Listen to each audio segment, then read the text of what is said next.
क्रिप्टोकरन्सीमध्ये स्वस्तात गुंतवणूक करून मोठा नफा मिळवून देण्याची आमिष दाखवत तब्बल 17 लाख रुपयांहून अधिक रकमेची फसवणूक करणाऱ्या आरोपीला नागपूर गुन्हे शाखा आणि सायबर पथकाने पश्चिम बंगालमधून ताब्यात घेत मोठी कारवाई केली आहे। या प्रकरणात आंतरराष्ट्रीय सायबर रॅकेटचा धागा दोरा असण्याची शक्यता देखील पोलिसांनी व्यक्त केली आहे। नागपूर शहरातील हंसापुरी परिसरात राहणाऱ्या फिर्यादी रोहित जागरे यांना कमी दरात USDT म्हणजेच क्रिप्टोकरन्सी उपलब्ध करून देतो असे सांगत आरोपीने संपर्क साधला।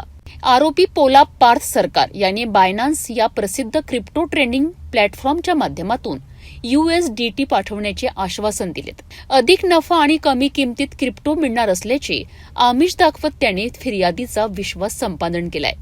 यानंतर आरोपीने फिर्यादीकडून टप्प्याटप्प्याने स्वतःच्या तसेच विविध बँक खात्यांमध्ये तब्बल 17,32,612 रुपये जमा करून घेतलेत। मात्र पैसे घेतल्यानंतर कोणतीही USDT अथवा क्रिप्टोकरन्सी पाठवण्यात आली नाही। फसवणुकीची बाब लक्षात आल्यानंतर फिर्यादीने सायबर पोलिसांकडे तक्रार दाखल केली। त्यावरून संबंधित कलमान्वये गुन्हा नोंदवून तपास सुरू करण्यात आला। गुन्हे शाखा युनिट 3 आणि सायबर पथकाने तांत्रिक विश्लेषणाच्या मदतीने आरोपींपर्यंत पोहोचण्याचा प्रयत्न सुरू केला। डिजिटल व्यवहारांचा मागोवा घेत आरोपीची ओळख आणि ठिकाण निश्चित करण्यात आले।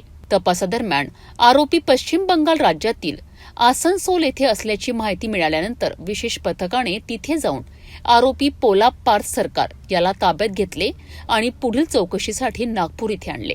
सध्या आरोपी पोलीस कोठडीत असून या फसवणुकीमागे राष्ट्रीय किंवा आंतरराष्ट्रीय स्तरावरील सायबर रॅकेट कार्यरत आहेत का याचा तपास सुरू आहे।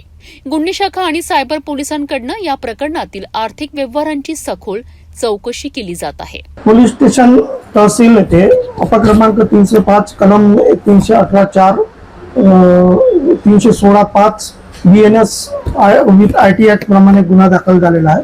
दिनांक 13/6/2026 रोजी हा गुन्हा दाखल झाला। यातील फिर्यादी रोहित जागरे याची आरोपी नामे यांना ऑनलाईन क्रिप्टोकरन्सी USDT हे कमी पैशात देतो असे आमिष दाखवून त्याच्याकडून 15/10/2025 ते 4/5/2026 या दरम्यान एकूण 17 लाख रुपये आमिष दाखवून खात्यात वळवून फसवणूक केलेली आहे। याचा तपास माननीय वरिष्ठाच्या आदेशाने आम्हास प्राप्त झाला होता। याच्यात वरिष्ठांच्या आदेशाने आम्ही एक पोलीस पथक तयार करून ज्यामध्ये PSI काटोके आणि टीम ही पश्चिम बंगाल येथे रवाना होऊन यातील आरोपी नामे पोला पार्थ सरकार वय 25 वर्ष राहणार मल्लिकपारा नरसिंगाबाद रोड बालाजी रोड आसनसोल जिल्हा बर्धमान पश्चिम बंगाल येथून उचलून त्याचा पश्चिम बंगाल येथून ट्रान्झिट वॉरंटवर प्राप्त करून नागपूरला येऊन कोर्टात हजर करून मान्य कोर्टातून त्याचा PCR प्राप्त केलेला आहे। पुढील तपास चालू आहे।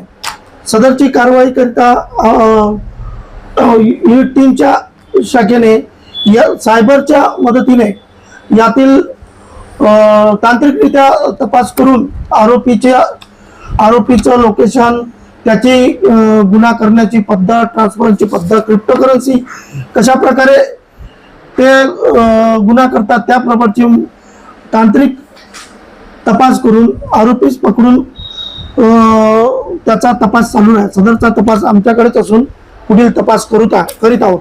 यातील गुन्ह्याची आंतरराज्यीय टोळी असून एक रॅकेट असण्याची शक्यता आहे, त्याबाबत तपास सुरू आहे। क्रिप्टोकरन्सीमध्ये गुंतवणूक करण्यापूर्वी कोणत्याही आमिषाला बळी न पडता व्यवहारांची पूर्ण खातरजमा करण्याचे आवाहन पोलिसांनी केले आहे। दरम्यान या प्रकरणातील तपास सुरू असून आणखी धक्कादायक खुलासे समोर येण्याची शक्यता व्यक्त केली जात आहे।